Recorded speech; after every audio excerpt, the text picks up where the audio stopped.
На территории Тувы в течение месяца пройдет кампания по снижению неформальной занятости и легализации трудовых отношений. Так, с 16 октября текущего года отделение Пенсионного фонда, Управление Федеральной налоговой службы и Государственной инспекции труда с администрациями муниципальных образований проведет ряд мероприятий по повышению правовой грамотности населения в части трудового законодательства Российской Федерации.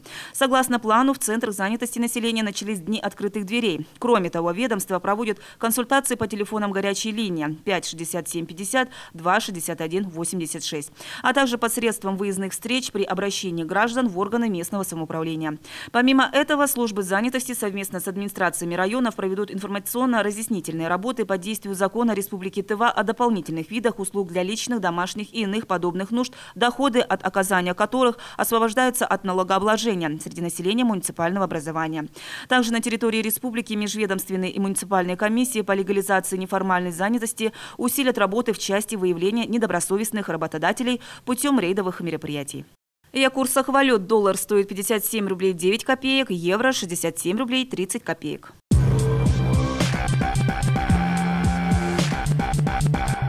Ты любишь качественные товары по выгодным ценам? Приготовься! Поехали! Мы – магазин «Светофор», и мы экономим ваш бюджет. У нас вы найдете все, что может порадовать вас и ваших детей.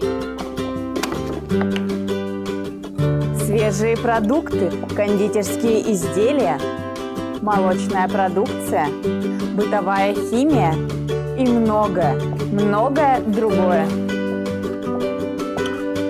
Но это еще не все. Мы обожаем проводить щедрые акции и дарить вам подарки. Приходите, покупайте и получайте от этого удовольствие. Бабушка знает, где что покупать. Помидоры на рынке, а мясо у Семеновны. Технику-то дешевле в интернете. Смотри. Двухкамерный холодильник «Атлант» всего за 12 990 рублей. РБТ.ру. Надо тебе чехол для планшета связать.